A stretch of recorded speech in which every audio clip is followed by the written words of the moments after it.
चलिए क्लास को शुरू करते हैं हम लोग। तो क्लास का शुरुआत अब आज आप लोग बताएंगे कि टॉपिक क्या होने वाला है ना, क्योंकि मैं एवरीडे आप लोगों को पहले बताता हूँ, फिर उसके बाद क्वेश्चन को की तरफ लेकर चलता हूँ। आज आप लोग बताएंगे कि कौन सा टॉपिक पर हम लोग डिस्कस करने वाले हैं। हाँ ठीक है, प्रॉपर्टीज ऑफ द पार्लेलोग्राम से रिलेटेड एग्जाम्पल कराने हैं ना, ठीक है सही बात है। प्रॉपर्टीज ऑफ ए पार्लेलोग्राम से रिलेटेड, क्योंकि मैं आप लोग को वादा किया था, क्या याद है कि प्रॉपर्टीज ऑफ ए पार्लेलोग्राम जो चैप्टर है किसका, क्वाड्रिलेटरल का है ना, जो चैप्टर है क्वाड्रिलेटरल का, इसमें आप लोग को इतना भर भर के मैं आप लोग को एग्जाम्पल कराऊंगा। क्या कराऊंगा? एग्जाम्पल कराऊंगा, ताकि इससे रिलेटेड किसी भी टाइप का बुक उठा लिए, चाहे वो आर.एस. अग्रवाल का बुक हो, एनसीईआरटी का बुक हो, या फिर आर.डी. शर्मा का बुक हो, या फिर पियर्सन का पब्लिकेशन का जो बुक होता है जो आईटीजी के लिए आता है, ठीक है। इसमें किसी भी तरह का कोई भी क्वेश्चन उठाइए, मैं उम्मीद करूंगा कि इतना एग्जाम्पल बताने के बाद आप लोगों को कोई प्रॉब्लम नहीं होगा, ठीक है ना। चलिए, क्योंकि मैं हमेशा आप लोग के वादे के साथ उतरूंगा, ठीक है ना। चलिए, तो क्लास 9th का जो हमारा आईटीजी का पैटर्न है, उसमें हम लोग पढ़ रहे हैं प्रॉपर्टीज ऑफ ए पैरेललोग्राम से रिलेटेड एग्जाम्पल्स, और उसमें भी कौन सा एग्जाम्पल, तो एग्जाम्पल नंबर 8। तो एग्जाम्पल नंबर 8 हमारा कह रहा है यहाँ पर कि ABCD इज ए पैरेललोग्राम। अच्छा देख रहे हैं विनोद, ABCD यहाँ पर भी कह रहा है कि पैरेललोग्राम है। तो अब तो पता चल ही गया होगा आप लोगों को कि पैरेललोग्राम के अंडर में क्या क्या होता है, क्योंकि आप बार बार इस एक चीज़ को रिपीट तो करने की जरूरत है नहीं। क्या होता है, तो अपोजिट साइड्स इक्वल होते हैं, अपोजिट एंगल भी इक्वल होता है, ठीक है ना। Opposite side equal, opposite angle equal, और इसमें से कोई भी एक डायगोनल अगर रिप्रेजेंट कर दें तो उसको क्या करेगा, टू कॉन्ग्रुएंट ट्रायंगल में डिवाइड कर देगा, टू कॉन्ग्रुएंट ट्रायंगल में डिवाइड कर देगा, ठीक है। हम लोग इतना जानते हैं, कब, जब एक फिगर जो होता है पैरेललोग्राम होगा तो, ठीक है। तो यहाँ पर भी कह रहा है कि ABCD जो पैरेललोग्राम है, तो उतना रूल जो होता है फॉलो होगा इसमें। उसके बाद कह रहा है कि AP and CQ are perpendicular from vertices A and C on the diagonal BD। अच्छा, जैसे कि आप लोग फिगर में देख रहा है कि एक BD डायगोनल ड्रॉ किया गया है। BD क्या किया गया है, डायगोनल ड्रॉ किया गया है, और उस डायगोनल पर वर्टिसेस A और C से एक परपेंडिकुलर ड्रॉ किया गया है। क्या किया गया है, परपेंडिकुलर ड्रॉ किया गया है, परपेंडिकुलर ड्रॉ किया गया है। तब आपको बताना है क्वेश्चन नंबर फर्स्ट में कि APB, अच्छा APB का है ट्रायंगल भाई, तो APB, अच्छा APB ये वाला triangle are the congruent of triangle CQD, अच्छा CQD ये वाला ट्रायंगल, मतलब ये ट्रायंगल और ये ट्रायंगल, ये दोनों क्या है, हमारा कॉन्ग्रुएंट है, आपको प्रूव करना है, ठीक है। तो कॉन्ग्रुएंट वाला बात तो आप लोग भूले नहीं होंगे। कॉन्ग्रुएंट के लिए कोई भी 3 थिंग्स चाहिए, ठीक है ना, चाहे वो साइड एंगल साइड हो जाए, क्या हो जाए, साइड साइड साइड हो जाए, या साइड एंगल साइड हो जाए, या एंगल साइड एंगल हो जाए, या RHS रूल हो जाए, ठीक है ना। ये चारों में से कोई भी जो पैटर्न होते हैं, कोई भी कांग्रेस का जो क्राइटेरिया होता है, अगर इसको हम लोग क्या करें, फुलफिल करा देंगे, तो we can say that the given triangles are congruent to each other, ठीक है ना। चलिए, यहाँ तक बातें समझ में आई, ठीक है। अब इसको हम लोग क्या करेंगे, कांग्रुएंस प्रूफ करेंगे, है ना। क्या करेंगे, इसको अब हम लोग कांग्रुएंस प्रूफ करेंगे, ठीक है। चलिए, तो कांग्रुएंस प्रूफ करने से पहले हम लोग सॉल्यूशन में चलेंगे। क्या करेंगे, सॉल्यूशन में करेंगे, ठीक है। और सॉल्यूशन में करेंगे तो क्या करेंगे भाई, तो लेंगे फर्स्ट क्वेश्चन को सॉल्यूशन के लिए। क्या करेंगे, फर्स्ट क्वेश्चन का सॉल्यूशन के लिए। तो फर्स्ट क्वेश्चन को सॉल्यूशन के लिए जब चलेंगे, तो इसमें दिया हुआ है क्या है कि ABCD is a parallelogram, ABCD is a parallelogram है, ABCD इज अ पैरेललोग्राम, है ना, पैरेललोग्राम, ठीक है, ये पैरेललोग्राम है। तो जब पैरेललोग्राम हो गया, तो हम लोग बात करेंगे कि जब AB पैरेलल CD हो जाए, क्या हो जाए, AB पैरेलल CD नहीं, AD पैरेलल BC का हम लोग बात करें, क्योंकि AB पैरेलल अगर CD ले रहे हैं तो कोई फायदा नहीं होने जा रहा, लेकिन वहीं AD पैरेलल अगर BC लेंगे तो ये हमारा बनेगा कौन सा, ये हमारा बनेगा ये वाला एंगल, और ये वाला, सॉरी ये वाला एंगल और ये वाला एंगल अल्टरनेट इंटीरियर एंगल से इक्वल होगा, है ना, जो हम कांग्रुएंट प्रूफ करने में हेल्प मिलेगा, ठीक है। तो आइए लिखेंगे क्या, तो पैरेललोग्राम लिखेंगे कि when AD parallel BC and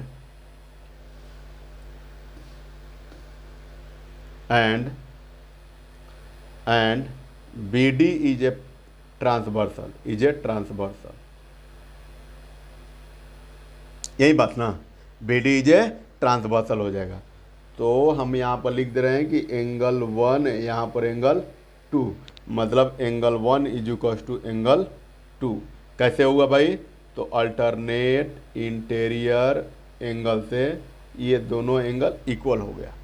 ठीक है, अब हम लोग चलेंगे किस ट्रायंगल में? तो अब हम लोग चलेंगे जिस ट्रायंगल को कॉन्ग्रुएंट करना है उस ट्रायंगल में। तो चलेंगे नाउ इन ट्रायंगल कौन सा? तो APB, in triangle APB and triangle कौन सा? और ट्रायंगल कौन सा विनोद? तो CQD में चलेंगे, CQD वी हैव। ठीक है ना। अब इस चीज़ को प्रूफ करना है कॉन्ग्रुएंस, तो कॉन्ग्रुएंस प्रूफ करने के लिए हमको 3 थिंग्स चाहिए। तो यहाँ पर जो पहले फर्स्ट में दिया हुआ था कि angle 1 is equal to angle 2, angle 1 is equal to angle 2, ये क्या है? प्रूफ्ड है। ऊपर में अभी जस्ट हमने प्रूफ किया। ठीक है, उसके बाद जरा देखिए तो ये एंगल P और एंगल Q, क्या ये हमारा इक्वल एंगल नहीं होगा? क्योंकि ये कह रहा है कि परपेंडिकुलर है, तो परपेंडिकुलर का मतलब 90 डिग्री। तो यहाँ से एक हो जाएगा angle P is equal to angle Q, separate angle है तो लिख लेंगे ईच 90 डिग्री, ईच हो गया 90 डिग्री। अब जरा एक बात बताइए क्या कि इस ट्रायंगल में हमारा AB है और इस ट्रायंगल में हमारा CD हो रहा है, तो अपोजिट साइड्स जो होता है इक्वल होता है पैरेललोग्राम का। तो हम लोग कह भी सकते हैं AB इज इक्वल टू क्या होता है? CD, और क्या लिखेंगे? Opposite side of a parallelogram, है ना। अपोजिट साइड क्या हो गया? पैरेललोग्राम का हो गया। अब तो आपको पता ही है कि अपोजिट साइड जब हो गया तो अपोजिट साइड पैरेललोग्राम का इक्वल होता है। तो यहाँ से मिला क्या? आपको मिला यहाँ से एंगल, फिर यहाँ से AB एंगल, और फिर यहाँ से मिला एक side. So triangle APB are the congruent of triangle कौन सा? CQD। कैसे भाई? तो angle side criteria, angle side criteria. तो ये हमने क्या किया? प्रूव किया। कब? जब हमें दो ट्रायंगल में 3 थिंग्स मिला। तो कौन कौन सा? 2 एंगल मिल गया और एक साइड मिल गया। ठीक है, तो यहाँ से लिख देंगे इसको हेंस प्रूव्ड। ठीक है ना। किसी तरह का कोई प्रॉब्लम हुआ? बहुत सी चीज़ें जो होते हैं, हम लोग जो भी चीज़ें पढ़ाई पिछले क्लासेस में पढ़ाई हुआ है, अगर उसको आप लोग याद, हर टॉपिक को याद अगर करके चलेंगे तो मैं उम्मीद करता हूं कि किसी भी तरह का कोई प्रॉब्लम नहीं होने दूंगा। ठीक है ना। चलिए आइए, और उसके बाद भी कोई प्रॉब्लम हो रहा है तो उसके लिए तो मैं एग्जाम्पल करा ही रहा हूँ। ठीक है ना, ताकि आप लोग का हर टॉपिक क्लियर हो जाए। आइए क्वेश्चन नंबर 2 देखते हैं कि ये कह रहा है कि AP पैरेलल CQ। तो आप बताइए कि AP ये कह रहा है कि इज इक्वल टू है CQ का। AP जो है किसके इक्वल में है? तो AP जो है वो CQ के इक्वल में है। तो अब एक बात बताओ विनोद, क्या बताएगा कि ट्रायंगल जो APB है और ट्रायंगल CQD है, तो इसमें AP और इसमें क्या है? CQ। ये दोनों ट्रायंगल बिलोंग कर रहा है। तो जब दोनों ट्रायंगल बिलोंग कर रहा है, अब उसी दोनों ट्रायंगल को अभी जस्ट हमने क्या किया? कॉन्ग्रुएंट प्रूव किया। तो क्या हम बाई CP/CD से नहीं कर सकते हैं कि AP is equal to CQ होगा? हमारा AP is equal to CQ होगा। ठीक है, तो इसको डायरेक्टली हम लोग लिख लेंगे कि AP is equal to CQ, AP is equal to CQ by कैसे हो गया? CP/CT से। ये भी हमारा प्रूफ हो गया। ये क्या हो गया? ये भी हमारा प्रूफ हो गया। तो यहाँ पर भी आप लोग लिख लीजिए हेंस प्रूफ्ड, हेंस प्रूफ्ड। ठीक है, इस प्रकार इस क्वेश्चन का दोनों जो क्वेश्चन कर रहा था triangle APB are the congruent of triangle CQD, इसको भी प्रूव कर दिया। और उसके कॉन्ग्रुएंट से बाई CP/CD को फॉलो कराकर हमने प्रूव कर दिया AP is equal to CQ। ठीक है ना। चलिए अब आइए नेक्स्ट क्वेश्चन की तरफ हम लोग मूव करेंगे। Next example number 9। तो हर क्वेश्चन की तरह इस क्वेश्चन को भी हम लोग क्वेश्चन पढ़ेंगे, है ना। इस एग्जाम्पल का भी हम लोग क्या करेंगे? क्वेश्चन पढ़ेंगे। चलिए कह रहे कि A B C is an isosceles triangle, ठीक है। ए बी सी क्या है, एक आइसोसेलेस ट्रिएंगल। कहाँ पर है, ए बी सी जो है वो आइसोसेलेस ट्रिएंगल है, ठीक है। चलिए अच्छी बात है। अब कह रहा है कि A B is equal to A C. अच्छा, A B is equal to क्या है, ए सी। ये वाला साइड इस साइड के इक्वल में है, तो ये इस साइड के इक्वल में है, तो इसके अपोजिट जो एंगल्स होते हैं, मतलब ए सी साइड के अपोजिट में ये वाला एंगल और ए बी साइड के अपोजिट में ये वाला एंगल, ये भी क्या हो गया, साइड इक्वल होने की वजह से एंगल भी इक्वल हो गया, ठीक है। हर चीज़, हर एक पॉइंट को समझ कर चलना है, ठीक है ना, क्योंकि यहाँ पर कह रहा है कि ए बी सी के जो है आइसोसेलेस ट्रिएंगल है, तो आइसोसेलेस ट्रिएंगल है तो टू साइड इक्वल होगा, और टू साइड जो इक्वल होगा उसके अपोजिट जो एंगल्स होते हैं वो भी तो इक्वल होते हैं, वो भी क्या होता है, इक्वल होता है। तो यहाँ से हमने दे दिया कि जब A B is equal to A C हो, तो इसके अपोजिट में, ए बी के अपोजिट में ये वाला एंगल और ए सी के अपोजिट में ये वाला एंगल, ए बी क्या होगा, इक्वल होगा, ठीक है। यहाँ तक हमें बात समझ में आई, ठीक है। अब उसके बाद कह रहा है कि A D bisect exterior angle. अच्छा, ए डी जो है वो क्या कर रहा है कि bisect exterior angle P A C. अच्छा, पी ए सी ये वाला जो एंगल है उसमें ए डी जो है वो क्या कर रहा है, एक्सटीरियर एंगल बना रहा है, ठीक है, बाइसेक्ट कर दे रहा है, ठीक है। किसको बाइसेक्ट कर रहा है, तो जो एक्सटीरियर एंगल है इस ट्रिएंगल का, क्योंकि देखो ये ट्रिएंगल हमारा हो गया, ठीक है ना, ये ट्रिएंगल ए बी सी हो गया, और इसमें ये जो होता है पी ए सी ये वाला एक्सटीरियर एंगल है, ये वाला एक्सटीरियर एंगल है, और ए डी इसमें से ए से लेकर डी यहाँ पर जब चला गया तो ए डी जो होता है बाइसेक्ट कर रहा है, ए डी जो होता है क्या कर रहा है, बाइसेक्ट कर रहा है। तो यहाँ से ये वाला एंगल और यहाँ से ये वाला एंगल, दोनों एंगल क्या हो गया, इक्वल हो गया। क्या हो गया हमारा, इक्वल हो गया। कब, जब एक ट्रिएंगल हमारा A B C isosceles triangle हो, और आइसोसेलेस ट्रिएंगल होने के साथ साथ A B is equal to A C है, और उसके साथ बना हुआ जो एक्सटीरियर एंगल होता है पी ए सी, ये वाला पूरा कंप्लीट एक्सटीरियर एंगल, ये क्या कर रहा है, ये बाइसेक्ट कर रहा है ए डी, बाइसेक्ट, इस एंगल को क्या कर रहा है, ए डी बाइसेक्ट कर दे रहा है, मतलब angle 1 is equal to angle 2। अगर मैं नाम रखूँगा तो यहाँ से एंगल 1 और यहाँ से एंगल 2, ये क्या होगा, इक्वल होगा, ठीक है। एंड फिर कह रहा है कि C D parallel A B. अच्छा, ये कह रहा है कि एक्सटीरियर एंगल को बाइसेक्ट ऐसे किया है कि ए डी नहीं, A D, A B parallel C D, ठीक है, वो तो बाइसेक्ट के किया है, लेकिन उसके बाद कह रहा है कि ए बी और सी डी ये जो होता है पैरेलल लाइन है। क्या है, पैरेलल लाइन है। तो अब आपको प्रूफ करना है कि डी ए सी कहाँ है भाई, डी ए सी है ना, डी ए सी। चलिए हम लोग थोड़ा सा डी ए सी को भी देख लेते हैं एंगल को। डी ए सी कहाँ है, डी ए सी मतलब ये वाला ट्रिएंगल और is equals to B A C, B A C ये वाला ट्रिएंगल, ये दोनों ट्रिएंगल क्या है, कॉन्ग्रुएंट है, सॉरी इक्वल है। ये दोनों ट्रिएंगल क्या है, इक्वल है, हमको ऐसा प्रूफ करना है ना। ये दोनों ट्रिएंगल क्या है, इक्वल है, ठीक है। तो इक्वल ट्रिएंगल को नहीं दिखाना है बल्कि एंगल को आपको दिखाना है, जिसमें कह रहा है कि एंगल डी ए सी ये वाला angle is equals to B C A ये वाला एंगल, ये क्या है, इक्वल है, ठीक है, ये क्या है, इक्वल है। तो अब एक बात बताओ कि जब इसको हमको क्या करना है, इसको दिखाना है, तो हम लोग क्या करेंगे, हम लोग क्या करें, एंगल को दिखाना है। तो एंगल को दिखाना है तो फर्स्ट ऑफ ऑल हम लोग ये करेंगे कि दोनों को, ये जो आइसोसेलेस ट्रिएंगल है, तो जब A B C isosceles triangle हमारा होगा तो इसमें से मिलने वाला जो एंगल बी मतलब ए बी सी और ये कौन सा, ए सी बी, ये दोनों एंगल इक्वल होगा, ठीक है ना, ये दोनों एंगल इक्वल होगा। उसके बाद जो होता है एक्सटीरियर एंगल दिया हुआ है तो इसको भी यूज में ला देंगे, इसको भी क्या कर लेंगे, यूज में ला देंगे। तो पहले ये दोनों काम करते हैं हम लोग, कौन कौन सा, जो एंगल आइसोसेलेस ट्रिएंगल होने की वजह से इक्वल दिया है उसको लिख लेंगे, और उसके बाद exterior angle is equal to लिख लेते हैं, ठीक है। चलिए यहाँ पर हम लोग काम करेंगे। फर्स्ट को जब सॉल्यूशन करने चलेंगे तो यहाँ पर लिखेंगे सॉल्यूशन फर्स्ट, ठीक है। तो इसमें क्या दिया हुआ है कि A B C is an isosceles triangle, isosceles triangle in which A B is equals to A C दिया हुआ है, A B is equals to A C, ठीक है। और जब A B is equals to A C दिया हुआ है, ए बी इजुकल्स टू क्या दिया हुआ है, ए सी दिया हुआ है आपको, तो इसके अपोजिट जो एंगल होते हैं, मतलब ए बी के अपोजिट में ये वाला एंगल और ए सी के अपोजिट में ये वाला एंगल, ये भी दोनों क्या होगा, इक्वल होगा, है ना। तो यहाँ से लिख लेंगे so angle A B C is equal to angle A C B. कैसे, तो एंगल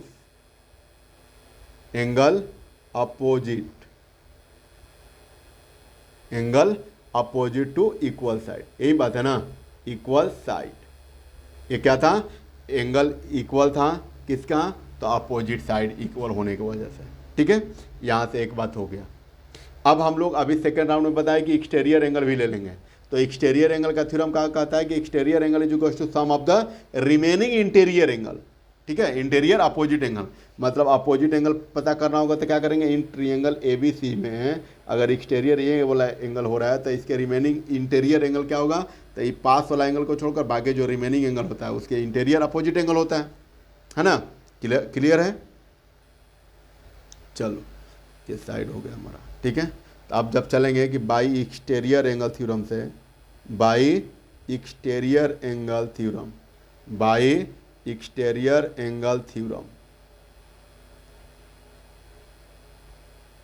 क्या हो गया, तो ये हो गया PAC, एंगल PAC, क्योंकि ये कंप्लीट पूरा एंगल ये वाला जो है ना, ये पूरा कंप्लीट ये एक्सटीरियर एंगल है, ठीक है, थ्योरम से। तो लिखेंगे angle PAC is equal to क्या हो जाएगा, तो एंगल ये वाला प्लस एंगल ये वाला, यही ना, मतलब angle ABC plus angle ACB, ठीक है, ACB। So angle PAC is equal to, अब जरा देखिए कि एंगल ABC के एंगल इक्वल है ACB, एंगल ABC के इक्वल में है ACB। तो या तो आप ABC के जगह पर ACB कर दीजिए, नहीं तो ACB की जगह पर ABC, ठीक है ना। तो हम लोग कर देंगे ABC की जगह पर ACB plus angle ACB is equal to क्या मिला, 2 एंगल ACB।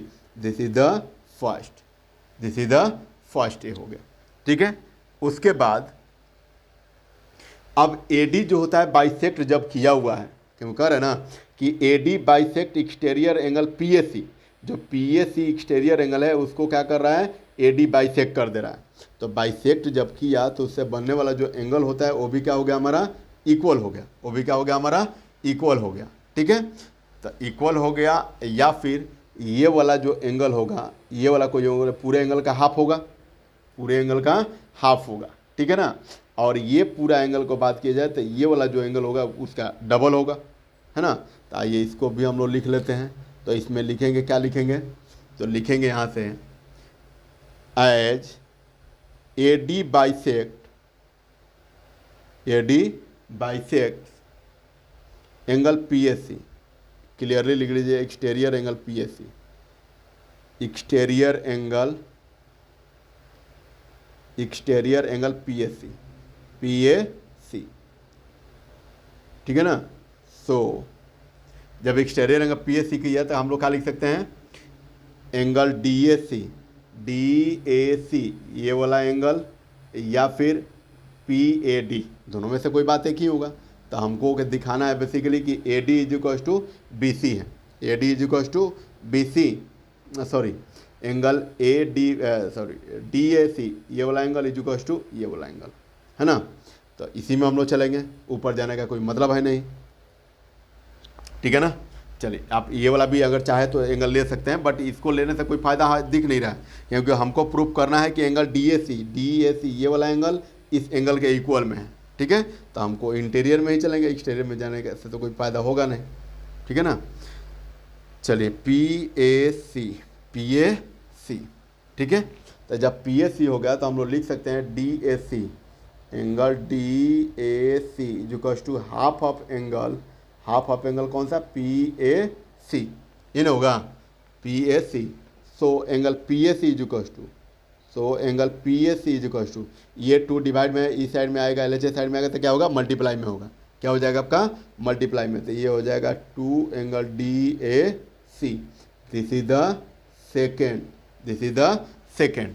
अब जरा देखिए इक्वेशन फर्स्ट और सेकेंड को देखिए, तो इक्वेशन फर्स्ट और सेकेंड को देखेंगे तो आपको यही फील होगा कि यहाँ के पर भी LHS में भी PSE है और सेकेंड का भी इक्वेशन में LHS में PSE है। तो जब LHS इक्वल तो RHS ऑल्सो इक्वल, है ना विनोद। हम लोग क्या जानते हैं कि जब किसी भी दो इक्वेशन का अगर LHS पार्ट इक्वल हो जाए तो RHS पार्ट ऑटोमेटिक इक्वल होता है, और RHS पार्ट इक्वल हो जाए तो LHS पार्ट ऑटोमेटिक इक्वल होता है। तो यहाँ से चलेंगे कब, from first and second, from first and second.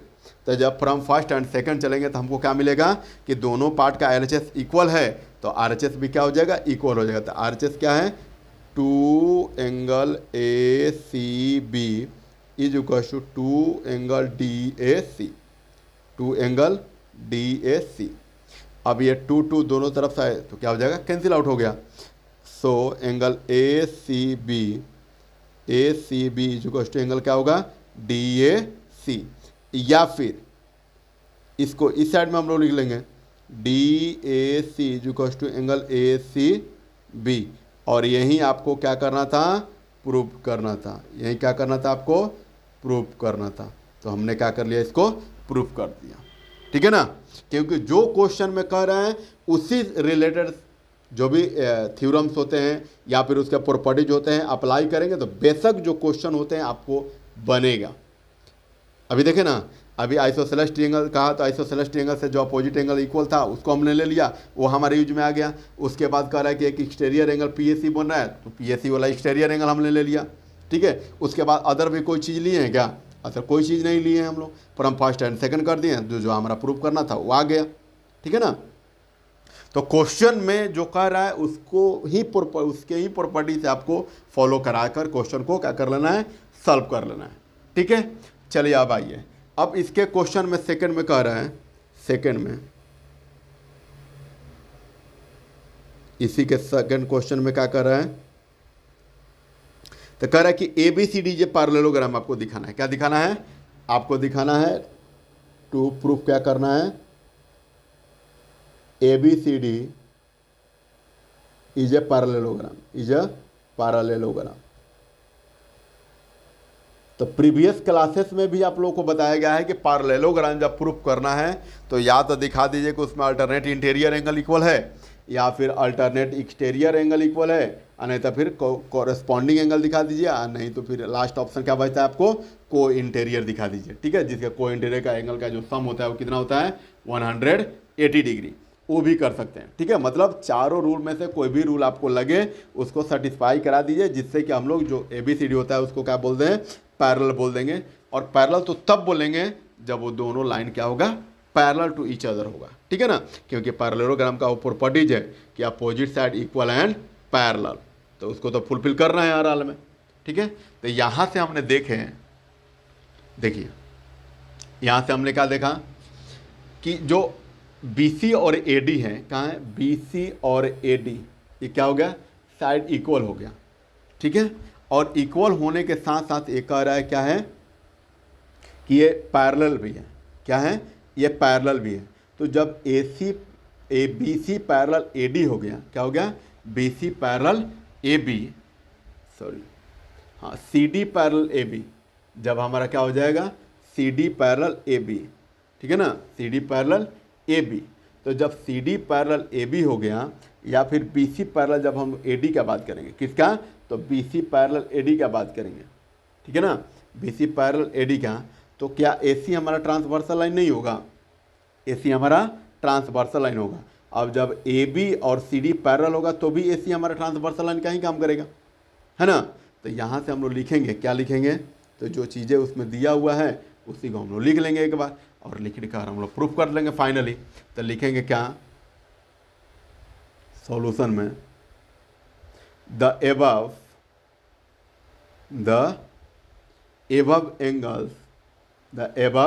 Angles क्या है, from a pair of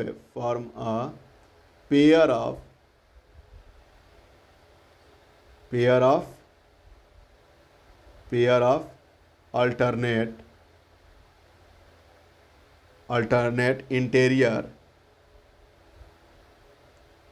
interior angles by क्या है, लाइन सेगमेंट किस पर बना हुआ है, एक एंगल एडी पर बना हुआ है, एक एंगल बीसी पर बना हुआ है। ठीक है, तो इसको लिख लेंगे line segment AD and BC, AD and BC. ठीक है, तो लिखेंगे, क्या लिखेंगे भाई, यहाँ से लिख लेंगे angle A is equal to angle C, angle A is equal to angle angle A is equal to angle C clearly नहीं लिख सकते हैं। क्यों नहीं लिख सकते हैं, क्योंकि एंगल ए में 3 एंगल है ना, और सी में 2 एंगल है, तो ऐसे तो सेपरेट नहीं लिख सकते हम लोग। ठीक है, तो क्या लिखेंगे, लिखेंगे यहाँ से डी ए सी या सी ए डी ये वाला एंगल है ना, C A D is equal to angle क्या होगा, ए सी बी। ठीक है, तो जब ये बात हमारा हुआ और ऊपर में लिख ही दिए कि the above angle form a pair of alternate interior angle, तो अल्टरनेट इंटीरियर जब एंगल हो गया तो बी सी पैरेलल क्या हो गया, ए डी हो गया, बी सी पैरेलल क्या हो गया, ए डी हो गया। ठीक है ना, B C parallel A D हो गया। और जब B C parallel A D हो गया तो पैरेलल किस में पॉसिबल है, किस में पॉसिबल है, तो यहाँ से देखिए A B parallel C D हो गया और अल्टरनेट इंटीरियर यहाँ पर वर्क हो गया। कब, जब ए सी हमारा कब काम करेगा, डायगोनल जब होगा तो जब ये डायगोनल हमारा हो गया, जिसको हम लोग ट्रांसवर्सल लाइन बोलते हैं, क्या बोलते हैं हम लोग, ट्रांसवर्सल लाइन बोलते हैं। तो ट्रांसवर्सल लाइन जब हुआ तो हम लोग क्या लिख सकते हैं, तो A B is equal to क्या, पैरेलल सी डी नहीं बोल सकते हैं, A B parallel C D, A B parallel क्या बोल सकते हैं, सी डी बोल सकते हैं। और जब दोनों अपोजिट साइड पैरेलल हो गया, दोनों अपोजिट साइड पैरेलल हो गया, so we can say that we can say that A B C D is a parallelogram, parallelogram.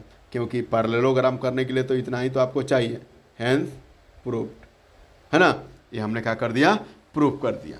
तो इस क्लास में हमने देखा एग्जाम्पल नंबर 8 का सॉल्यूशन और एग्जाम्पल नंबर 9 का सॉल्यूशन। तो आज के क्लास के लिए इतना ही, बाकी कल के क्लासेस में हम लोग देखेंगे इसके आगे का एग्जाम्पल। ठीक है ना, उम्मीद करता हूँ कि एक क्लास और होगा एग्जाम्पल से रिलेटेड, बाकी का जो क्लासेस होगा कुछ रिजल्ट भी बचे हुए हैं।